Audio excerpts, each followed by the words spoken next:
Hello viewers, welcome to our channel. I hope आपने वो last video देखा होगा जो हमने ट्रिगोनोमेट्री के ऊपर शेयर किया था। आज जो है ट्रिगोनोमेट्री से रिलेटेड कुछ और सम्स लेके आए। इस वीडियो में देखेंगे कुछ और डिफरेंट टाइप के सम जो कॉम्पिटिटिव एग्जाम्स में नॉर्मली आते हैं। तो इस वीडियो को भी पूरा देखें और वीडियो पसंद आए तो लाइक शेयर जरूर कर देना, और अगर चैनल पे नया हो तो सब्सक्राइब अभी कर लो, क्योंकि कॉम्पिटिटिव एग्जाम से रिलेटेड बहुत सारे वीडियो और आने वाले हैं। अब आपके सामने रहा फर्स्ट क्वेश्चन जो आप देख सकते हो, इसका वैल्यू हमें निकालना है। तो आप ध्यान दो, जो लास्ट वीडियो हमने शेयर किया था उसमें हमने ऑलरेडी बताया था कि कैसे एक ट्रिग्नोमेट्रिक रेशियो से दूसरे में कन्वर्ट किया जाता है। कुछ आइडेंटिटीज के बारे में हमने बताया था कि साइन से कॉस, टेन से कॉट, सेक से कोसेक, या इसका उल्टा कैसे किया जाता है। तो यही कॉन्सेप्ट, यही ट्रिग्नोमेट्रिक रेशियो जो हमने लास्ट वीडियो में दिखाया था, वही हम यहाँ यूज करेंगे इनमें से कुछ। तो आपको, अगर वो वीडियो आपने नहीं देखा है तो देख लो। अच्छा, तो इसमें उस वीडियो में हमने क्या बताया था कि अगर ऐसा होता है कि कॉस और साइन अगर ऊपर नीचे होता है, एक रेशियो, एक डिविजन, मतलब एक न्यूमरेटर में एक डिनोमिनेटर में होता है, तो और दोनों की जो एंगल है उनका टोटल अगर 90 डिग्री होता है, साइन एंड कॉस दोनों का एंगल का टोटल अगर 90 डिग्री होता है, तो आप क्या कर सकते हो, साइन को कॉस में कन्वर्ट कर सकते हो, कॉस को साइन में। इंटरेस्टिंग चीज ये है, मैं आपको दिखाता हूं। जैसे मान लो साइन का साइन 50 डिग्री है ना, इसको आप लिख सकते हो, इसको आप लिख सकते हो cos 40 डिग्री। ठीक है। अब ऐसे कर सकते हो कि 90 डिग्री से ये माइनस कर दो, जो आता है वो रह जाता है cos 40। अगर मैं बोलूं cos 15 डिग्री कितना है, cos 15 डिग्री तो 90 होने में कितना लगता है, 90 होने में कितना लगता है 75, तो 75 हो गया ये, sorry, sine 75 degree, sine 75 degree. ठीक है। तो ऐसे करके आप कन्वर्ट कर सकते हो। कैसे करते हैं, वो कौन सा आइडेंटिटी है जो हम यूज करते हैं, आइडेंटिटी है ये, sine of 90 minus A equal to cos है, और क्या है, और cos of 90 minus A equal to sine है। ये वाला आइडेंटिटी हम यूज करते हैं। ठीक है। अगर साइन ए, अगर मान लो यहाँ इसके बारे में बताता हूँ, cos ए का वैल्यू कुछ भी है, मान लो यहाँ 40 अगर होता है, तो ए का वैल्यू अगर 40 पुट करें, 90 माइनस 40 कितना हुआ, 50 हुआ। देखा, cos ए अगर 40 होता है तो साइन हो जाता है 50। इसका मतलब क्या है, मैंने बोला कि साइन एंड cos दोनों का वैल्यू, एंगल का वैल्यू मिला के टोटल 90 डिग्री अगर मिलता है आपको, तो एक को दूसरे में कन्वर्ट कर लो, क्योंकि कटिंग हो जाएगा उसमें। मैं अगर बोलूं cos 80 है तो उसको हम लिख सकते हैं sin 10। कैसे हमने लिख दिया sin 10, cos 80 है ना, देखो cos 80, यहाँ अगर मैं 80 पुट करूं cos 80, तो फॉर्मूला के हिसाब से, आइडेंटिटी के हिसाब से क्या हो जाना चाहिए, ये यहाँ 80 होना चाहिए, तो 90 माइनस 80 इक्वल टू 10, तो क्या हुआ sin 10, मतलब sin 10, और नीचे कितना है sin 10। तो देखा, कटिंग हो गया ना इजी। तो ऐसे अगर मिलता है आपको डिवीजन में कि ऊपर एक नीचे एक cos sin, या tan cot, या sec cosec, ऐसे पेयर मिलता है, और दोनों का एंगल अगर 90 डिग्री होता है, टोटल टोटल अगर 90 डिग्री होता है, तो एक को दूसरे में आप आराम से कन्वर्ट कर सकते हो। अगर मान लो ऐसे tan 30 डिग्री होता है, tan 25 डिग्री होता है, ठीक है, tan 25, और मान लो यहाँ cot, cot हो गया 65 डिग्री, तो आप क्या कर सकते हो, tan 25 की जगह आप cot 65 लिख सकते हो। क्यों, देखो दोनों का एंगल मिला के कितना हुआ, टोटल 90 डिग्री हुआ, और tan और cot एक दूसरे में आराम से हम कन्वर्ट कर सकते हैं, सिर्फ एंगल का फर्क है। 90 डिग्री से एक का एंगल माइनस कर दो तो दूसरे का एंगल निकल जाता है। 90 डिग्री से इसको माइनस करूंगा तो जो निकलेगा 65 डिग्री वो निकलेगा cot का। ठीक है। तो ऐसे करके हम क्या कर सकते हैं, इसको हम लिख सकते हैं cot 65, और फिर ये दोनों कटिंग हो जाएगा। तो ऐसे करके आप चेंज कर सकते हो। तो यहाँ भी यही कॉन्सेप्ट हमने अपनाया है। और फिर हम लिखते हैं प्लस वाला केस, यहाँ क्या है, cos 59 है, cos 59। अब देखो cos 59 ये क्या है, cosec है, cosec को हम उल्टा, cosec का सेम कॉन्सेप्ट, cosec और sec, sin cos, tan cot, sec cosec, तीनों पेयर में एक ही लॉजिक अप्लाई होता है। दोनों का एंगल का टोटल अगर 90 डिग्री होता है तो हम ऐसा कर सकते हैं। जैसे cosec 31 डिग्री, इसको हम क्या लिख सकते हैं, cosec 31 को हम लिख सकते हैं ऐसे, cosec cosec 31 को लिख सकते हैं 90 माइनस 59, कोई प्रॉब्लम नहीं है। 91 31 को हम लिख सकते हैं 90 माइनस 59, कैलकुलेशन करो 31 ही आता है। और cosec 90 माइनस अगर a रहता तो हम क्या लिखते, तो हम लिखते sec a ऐसे लिखते ना फॉर्मूला, जो आइडेंटिटी हमने बताया था पहले। तो मतलब sec 59 सॉरी sec 59 हो गया, तो ये हो गया sec 59 यहाँ सॉरी sec 59 हो गया sec 59। और हमें पता है क्या, sec और cosec एक दूसरे के उल्टा ऑपोजिट होता है। अगर sec का वैल्यू 2 है, cosec का वैल्यू सॉरी cos का वैल्यू होगा 1/2। sec और cos दोनों उल्टा होता है। अगर उल्टा होता है तो दोनों का मल्टीप्लिकेशन 1 आएगा। मतलब क्या है, मतलब ये है cos को cos रखो 59, sec को हम लिख सकते हो 1/cos 59, दोनों उल्टा है। ठीक है, इसको कटिंग करेंगे तो आ जाता है 1, तो 1 + 1 हो गया 2। तो ये हो गया हमारा करेक्ट आंसर। अब नेक्स्ट क्वेश्चन आप देख सकते हो आपकी स्क्रीन पर, ये दिया हुआ है sin alpha plus cos beta equal to 2। इसमें से हमें इसका वैल्यू निकालना है। इसका वैल्यू क्या है, देखो ये जो है इसका वैल्यू 2 दिया हुआ है, तो इसका मतलब क्या है, sin alpha, sin of any angle, sin का मैक्सिमम वैल्यू क्या होता है, sin का मैक्सिमम वैल्यू होता है 1, और cos का भी मैक्सिमम वैल्यू होता है 1। तो sin 1 कब आता है, अब sin अल्फा दिया हुआ है और cos बीटा दिया हुआ है, ठीक है। अब इसका मैक्सिमम वैल्यू 1, इसका भी मैक्सिमम वैल्यू 1 ही होता है। अब ये 1 कब होता है, जब इसका वैल्यू sin 90 का वैल्यू होता है 1, sin 90 का वैल्यू। और यहाँ कब होता है, cos 0 डिग्री का वैल्यू होता है 1। इसका मतलब यहाँ sin 90 होना चाहिए, यहाँ cos 0 होना चाहिए, 1 + 1 तब जाके 2 होगा। अब देखते हैं ये कंडीशन सेटिस्फाइड हुआ कि नहीं।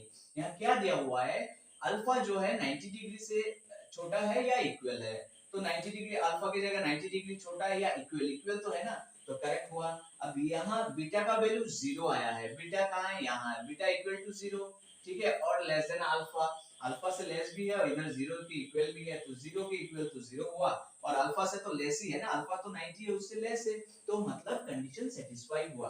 तो हमें ऐसे करके वैल्यू मिल गया अल्फा एंड बीटा की। अब जो है ये वैल्यू हम यहाँ पुट करेंगे, ठीक है। यहाँ अगर पुट करते हैं तो हमें मिलता है 2 इंटू अल्फा का वैल्यू कितना था 90 और बीटा का वैल्यू 0 डिवाइडेड बाय 3। अगर यहाँ देखेंगे तो साइन ऑफ 2 इंटू 90 कितना होता है 180।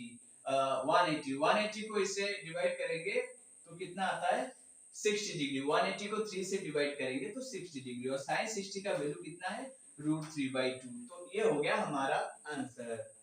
अब जो क्वेश्चन आप देख रहे हो ये बहुत ही इंटरेस्टिंग है। इसमें क्या है, ये एक सीरीज दिया हुआ है, इसका सम हमें निकालना है। तो सबसे पहले यहाँ टर्म कितने हैं वो निकालते हैं, 1 2 3 ऐसे करके 89 तक कितने हैं। तो हम देख रहे हैं यहाँ 1 है, 5 है, 9 है, फर्स्ट टर्म है इतना, सेकंड टर्म है इतना, थर्ड टर्म है इतना। तो हम टर्म निकालते हैं कितने टर्म है, ठीक है। तो मैं यहाँ ये लिखता हूँ और ये मैंने लिख दिया। अब जो है टर्म सीरीज वाले सम में टर्म हमने कैसे निकाला था, अगर आपको याद है तो अरिथमेटिक प्रोग्रेशन में एपी में क्या है, अगर टर्म निकालना है आपको nth टर्म, तो फॉर्मूला क्या है, a + n - 1 * d, tn या n कह लो, a + n - 1 * d, ये है ना फॉर्मूला किसी भी टर्म n वाले टर्म निकालने के लिए। तो हम मान लेते हैं कि लास्ट टर्म जो है tn टर्म जो है 89 है। अब यहाँ a क्या है, a 1 है और n का पता नहीं है, पता करना है। d क्या है, इन दोनों का डिफरेंस, किसी भी दो नंबर का डिफरेंस, तो 4 आता है, 4 लिख लेते हैं। यहाँ अगर कैलकुलेट करते हैं तो हमें मिलता है 4n - 4, ये -3 प्लस ये हो गया 92, 4n = 92, n कितना हो गया 46 23, n = 23 हो गया। तो हमारा वैल्यू आ गया, n का वैल्यू 23। अब क्या करेंगे, n का वैल्यू हमने निकाल दिया है, ठीक है, n = 23, यहाँ लिख लेते हैं n = 23। अब हम क्या करेंगे, अब जो है देखो 23 इसका मतलब 23 ऐसे नंबर्स है। अब हम पेयर बनाएंगे। ट्रिगोनोमेट्री में एक चीज आपको ध्यान रखना है, अगर प्लस हो, इनटू हो, कुछ भी हो, तो ऐसे दो ट्रिगोनोमेट्रिक रेशियोज को एक साथ लाना है जिनके एंगल्स के टोटल 90 डिग्री होता है। मैं अगर इन दोनों को एक साथ ले आऊं 1 और 89, इनका टोटल होता है 90, तो ऐसे करके मैं पेयर बनाऊंगा, ठीक है। 1² प्लस साइन स्क्वायर 89, फिर मैं बनाऊंगा sine square 5 plus sine square 85, और फिर ऐसे करके up to 12 terms, 11 terms, sorry 11 terms. तो कितने हो गया, दो दो करके 11 टर्म बनता है, तो 22 टर्म हो गया। और बीच में एक टर्म ऐसे होगा जो कि होगा साइन स्क्वायर 45, ठीक है, साइन स्क्वायर 45 बीच में 45 डिग्री बीच में होगा। तो ये हम देखते हैं तो इसका वैल्यू कितना आता है। देखो साइन स्क्वायर 1 तो साइन स्क्वायर 1 है, ठीक है, लिख लिया। इसको हम लिख सकते हैं cos स्क्वायर 1। कैसे हम लिख सकते हैं इसको cos स्क्वायर 1? देखो हमने ऑलरेडी बताया था क्या है कि साइन 89 डिग्री का वैल्यू, साइन 89 को हम लिख सकते हैं साइन 90 माइनस 1। कोई प्रॉब्लम नहीं, 90 माइनस 1 मतलब 89। और इसको अगर ट्रिगोनोमेट्रिक आइडेंटिटी जो हमने शुरू में डिस्कस किया था, तो इसको हम लिख सकते हैं cos ऑफ 1 डिग्री। तो ये आ गया cos 1 डिग्री। तो ऐसे करके इसके जगह साइन के जगह cos 1 डिग्री आ जाता है, क्योंकि स्क्वायर है इसलिए स्क्वायर हमने दे दिया। ऐसे करके हम देखेंगे तो सब में क्या होगा, सब में ऐसे आएगा तो sign square 5 plus cos square 5, ऐसे करके सब में आ जाएगा, ठीक है। और 11 टर्म्स, और ये जो है इसका वैल्यू कितना है, रूट साइन 45 का वैल्यू होता है 1/√2, तो 1/√2 और इसका होल स्क्वायर। तो कैलकुलेशन में क्या आया है, ऐसे करके 11 टर्म्स है, ठीक है, ऐसे करके 11 टर्म्स है तो 1 2 ऐसे ऐसे करके 11 आ जाएगा, 11। और इसका कितना है, इसका है 1/2। तो एक्चुअली हम इसको कह सकते हैं 11 1/2। ये हो गया हमारा करेक्ट आंसर। अब जो क्वेश्चन आप देख रहे हो इसमें ये भी सीरीज टाइप का ही है, इसमें मल्टीप्लाइड, एक दूसरे से मल्टीप्लाइड है, इनटू है, सबके बीच में मल्टीप्लिकेशन है, साइन, ठीक है। अब इसको कैसे करना है, कॉन्सेप्ट वही यूज करना है कि दो ट्रिगोनोमेट्रिक रेशियो जिनका एंगल का टोटल 90 डिग्री होता है, दोनों को एक साथ लाना है।